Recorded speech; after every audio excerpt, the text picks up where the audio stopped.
Advocate Anil boss, അപ്പോൾ ഇന്നലെ വരെ ഉണ്ടായിരുന്നത് പോലെ അല്ല, ഇന്ന് വലിയൊരു ആത്മവിശ്വാസം പ്രതിപക്ഷത്തിന് വന്നു ചേർന്നിട്ടുണ്ട്.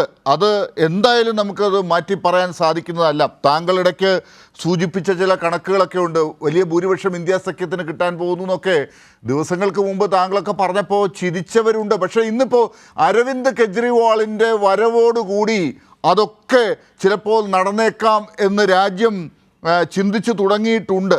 അത് ശരിയല്ലേ?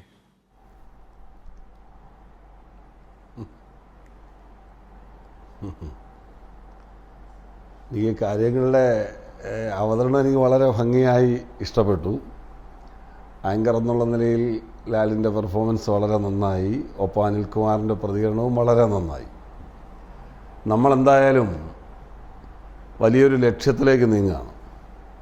ആ ലക്ഷ്യമെന്ന് പറയുന്നത് ആര് നയിക്കുന്നു, ആര് ഭരിക്കുന്നു എന്നതിനപ്പുറം രാജ്യത്തിൻ്റെ ജനതയുടെ സംരക്ഷണം ഉറപ്പാക്കാൻ വേണ്ടി നിലവിൽ ഇന്നത്തെ ജീവിത സാഹചര്യങ്ങൾ താറുമാറാക്കുന്ന സാഹചര്യങ്ങൾക്ക് കാരണക്കാരാരോ അവരെ മാറ്റി, പ്രത്യേകിച്ച് ഒറ്റ വാക്കിൽ പറഞ്ഞാൽ BJP സംഘപരിവാർ ശക്തികളെ അധികാരത്തിൽ നിന്ന് മാറ്റി, ഫാസിസ്റ്റ് ശക്തികളെ അധികാരത്തിൽ നിന്ന് മാറ്റി ഒരു സമാധാനം നൽകാൻ കഴിയുന്ന, ശ്രേയസ് നൽകാൻ കഴിയുന്ന ഒരു ഭരണകൂടത്തെ സൃഷ്ടിക്കലാണ് നമ്മുടെ ലക്ഷ്യം.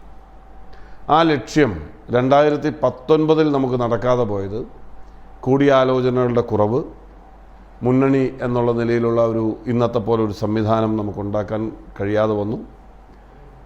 ഇന്നത്തെ സാഹചര്യം ഓരോ രാഷ്ട്രീയ പാർട്ടിയും, അത് കോൺഗ്രസ് ആയാലും മറ്റു പ്രതിപക്ഷ പാർട്ടികളാണെങ്കിലും, ആ പാർട്ടികളൊക്കെ തന്നെയും അവരുടെ പാർട്ടി താല്പര്യത്തെക്കാൾ, പ്രത്യയശാസ്ത്ര രാഷ്ട്രീയത്തെക്കാൾ, ആ പാർട്ടിയുടെ നേതാവിൻ്റെ താല്പര്യത്തെക്കാൾ, ഏതെങ്കിലും ഒരാൾ നേതാവാകുക എന്ന താല്പര്യത്തെക്കാൾ നാടിൻ്റെ താല്പര്യത്തിന് പരിഗണന കൊടുത്തു. അത് ജനഹിതം അതാണ് എന്ന് തിരിച്ചറിഞ്ഞുകൊണ്ടാണ് ഇത്രയും ഒരുമയോടുകൂടി ഒരു പോരാട്ടം ഒരു പ്രതിപക്ഷത്ത് നിന്ന് രാജ്യത്ത് ഇതിനു മുമ്പ് ഉണ്ടായിട്ടില്ല. ആ ഒരു പോരാട്ടം ഇന്ത്യ സഖ്യം വളരെ ചടുലതയോടുകൂടി മുന്നോട്ട് കൊണ്ടുപോകുന്നു എന്നത് ഏറ്റവും സന്തോഷമുള്ള കാര്യമാണ്. നമ്മൾ വിജയത്തിലേക്ക് നീങ്ങുകയാണ് എന്നുള്ള കാര്യത്തിൽ ഒരു തർക്കവും വേണ്ട. 2 മാസം മുമ്പ് മുതൽ ഇന്ത്യ സഖ്യം അധികാരത്തിൽ വരും എന്ന് പരസ്യ നിലപാടെടുത്ത് പങ്കെടുത്ത മുഴുവൻ ചാനൽ ചർച്ചകളിലും, പങ്കെടുത്ത പൊതുയോഗങ്ങളിലും, മറ്റ് സോഷ്യൽ മീഡിയ പ്ലാറ്റ്ഫോമുകളിലുമൊക്കെ വളരെ കൃത്യമായി അഭിപ്രായം പറയുന്ന ഇതിന് ഞാൻ തയ്യാറായിട്ടുണ്ട്. അത് രാജ്യത്ത് വിവിധ ഇടങ്ങൾ സന്ദർശിച്ചതിൻ്റെ അടിസ്ഥാനത്തിൽ കിട്ടിയിട്ടുള്ള അനുഭവങ്ങളും ആളുകളിൽ നിന്നുള്ള അഭിപ്രായങ്ങളും സമന്വയിപ്പിച്ചുകൊണ്ടാണ് അത്തരം അഭിപ്രായങ്ങൾ പറഞ്ഞത്. താങ്കൾ ഇവിടെ സൂചിപ്പിച്ചതുപോലെ ഒരുപാട് ആളുകൾ, പ്രത്യേകിച്ച് മാധ്യമപ്രവർത്തകർ, ഞാൻ എടുത്തു പറയുകയാണ്, മാധ്യമപ്രവർത്തകർ, ഡൽഹി കേന്ദ്രീകരിച്ചുള്ള ആളുകളടക്കം വ്യത്യസ്തമായിട്ടുള്ള നമ്മുടെ സുഹൃത്തുക്കളുണ്ട്. അവരൊക്കെ ഒരു ഘട്ടത്തിലും ഒരു പോസിറ്റീവ് റെസ്പോൺസ് തന്നില്ല എന്നുള്ളത് ഖേദകരമാണ്. കണക്ക് പറഞ്ഞ് അവതരിപ്പിച്ച് ഓരോ പോയിന്റിലും ഉള്ള രാഷ്ട്രീയ സാഹചര്യങ്ങൾ വിശദീകരിച്ചിട്ട് പോലും ഉൾക്കൊള്ളാൻ തയ്യാറല്ല. പക്ഷേ ഈ കഴിഞ്ഞ ഒരാഴ്ചക്കാലമായി ഞാൻ കാണുന്നത് ശബ്ദം പുറത്ത് കേൾപ്പിക്കാഞ്ഞ, പ്രതിപക്ഷം ഉയർത്തുന്ന വിഷയങ്ങൾ കേൾപ്പിക്കാതിരുന്ന ആളുകൾ കേൾപ്പിക്കാൻ തുടങ്ങിയിരിക്കുന്നു. നമ്മളോട് വിയോജിച്ച മാധ്യമപ്രവർത്തകർ തന്നെ അതിലേക്ക് എത്തും എന്ന നിലയിലേക്ക്, ഒരു വിജയത്തിലേക്ക് എത്തുകയാണ്. അത് പൂർണ്ണമായിട്ടില്ല. അപ്പോൾ അവർ പറയുകയാണ് പൂർണ്ണമായിട്ടില്ല, ഒരു 60%, 70% എത്തിയിട്ടുണ്ട്, ബാക്കിയും എത്തിയേക്കാം, അടുത്ത ആഴ്ച പറയാമെന്ന് പറയുന്ന അവസ്ഥയിലേക്ക്. അടുത്ത ആഴ്ച പറഞ്ഞോട്ടെ, നമ്മൾ 100% ഇന്ത്യ സഖ്യം ഗവൺമെൻറ് കോൺസ്റ്റിറ്റ്യൂട്ട് ചെയ്തിരിക്കും. കാരണം ജനങ്ങൾ കഴിഞ്ഞ 10 വർഷക്കാലത്തെ അനുഭവങ്ങളിൽ നിന്ന് രാജ്യത്തെ പ്രധാനമന്ത്രിയും ആ ഭരണകൂടത്തിൻ്റെയും നാട്യങ്ങളെ ജനങ്ങൾ തിരിച്ചറിഞ്ഞിരിക്കുന്നു. അതുകൊണ്ട് തന്നെ അവർക്കിനി സ്കോപ്പില്ല. പിന്നെ അരവിന്ദ് കെജ്രിവാളിനെ സംബന്ധിച്ചിടത്തോളം അദ്ദേഹത്തിന് കിട്ടിയ ജാമ്യം ഒരു പുതിയ കീഴ്വഴക്കമാണ്. സുപ്രീം കോടതിയുടെ ഈ ചന്ദ്രചൂഡ് വന്നതിന് ശേഷമുള്ള ശക്തമായ ഇടപെടലുകൾ, ഭരണസ്വാധീനത്തിന് വഴങ്ങാത്ത ഒട്ടനവധി വിധിന്യായങ്ങൾ വന്നിട്ടുണ്ട്. ആ കേസുകളിലൊക്കെ സുപ്രീം കോടതി എടുക്കുന്ന സുതാര്യമായ നടപടികൾ ഒരു നിയമസംഹിതയ്ക്ക് കരുത്തു പകരുന്നതും, പിന്നെ രാജ്യത്തെ ജനങ്ങൾക്ക് ജനാധിപത്യം തകരാതിരിക്കാനുള്ള പ്രതീക്ഷയും പ്രത്യാശയുമായി ആ കോടതി നടപടികൾ മാറുന്നു എന്നത് ഏറ്റവും സന്തോഷത്തോടെ സഹർഷം നമ്മൾ സ്വാഗതം ചെയ്യേണ്ടതാണ്.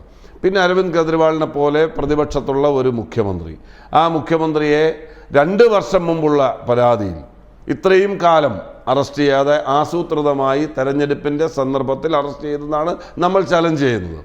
അദ്ദേഹത്തിനെതിരെ കേസെടുക്കരുതെന്ന് ആരും പറയുന്നില്ല. അദ്ദേഹത്തിനെതിരെയുള്ള പരാതി പിൻവലിക്കണം എന്നാരും പറയുന്നില്ല.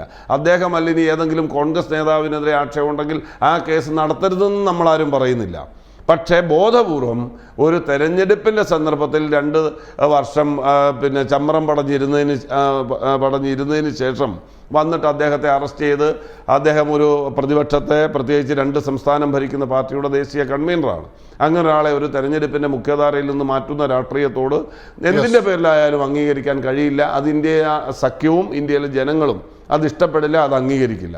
തീർച്ചയായും അരവിന്ദ് കെജ്രിവാളിന് ഇപ്പോൾ കിട്ടിയിട്ടുള്ള ഈ ജാമ്യം, അതും നേരത്തെ ഇവിടെ ശ്രീ അനിൽകുമാർ സൂചിപ്പിച്ചതുപോലെ ആ കേസിൽ ജാമ്യാപേക്ഷ കൊടുക്കാത്ത ഒരാൾക്ക് ചരിത്രത്തിൽ ആദ്യമെന്ന് തന്നെ നമുക്ക് ചൂണ്ടിക്കാണിക്കാൻ കഴിയുന്ന തരത്തിൽ അദ്ദേഹത്തിന് പ്രവർത്തിക്കാനുള്ള സ്വാതന്ത്ര്യം അനുവദിച്ചിട്ടുണ്ട്. മാത്രമല്ല, അദ്ദേഹം തിരിച്ചു പോകുന്നതിന് മുമ്പ്, അദ്ദേഹത്തിന് തിരിച്ചു പോകാൻ കൊടുത്തിരിക്കുന്ന കണ്ടീഷൻ ഡേറ്റിന് മുമ്പ് ഈ അറസ്റ്റ് ന്യായമാണോ, യുക്തമാണോ, അത് ചലഞ്ച് ചെയ്തിട്ടുള്ള വാദം കേൾക്കാമെന്ന് കൂടി കോടതി പറഞ്ഞിരിക്കുന്നു. ആ വാദപ്രതിവാദങ്ങൾ നടക്കുമ്പോൾ അറസ്റ്റ് ചെയ്ത നടപടി തെറ്റാണെന്ന് പറഞ്ഞാൽ അരവിന്ദ് കെജ്രിവാളിന് പോകേണ്ടി വരില്ല. അപ്പം സ്വാഭാവികമായും ഏറ്റവും പോസിറ്റീവായ ഒരു രാഷ്ട്രീയമാണ് നാം കാണുന്നത്. അരവിന്ദ് കെജ്രിവാൾ വന്നതിനെ ഞാൻ സ്വാഗതം ചെയ്യുന്നു. വരുന്നത് അദ്ദേഹത്തിൻ്റെ പോരാട്ടങ്ങളും ഇന്നെടുത്തിട്ടുള്ള നിലപാടുകളും നടപടികളും ഇന്ത്യ സഖ്യത്തിന് കരുത്തു പകരുമെന്നുള്ള കാര്യത്തിൽ തർക്കമില്ല. അത് ചില മുഖ്യമന്ത്രിമാർ കണ്ടുപഠിക്കേണ്ടതാണ്. ഇത്തരം വലിയൊരു പോരാട്ടങ്ങൾ എന്തൊക്കെയാണെന്നുള്ളത് നമുക്ക് അടുത്ത ഘട്ടത്തിലേക്ക് നീങ്ങുമ്പോൾ കൂടുതൽ വിശദമായി അന്വേഷിക്കുകയും ചെയ്യാം.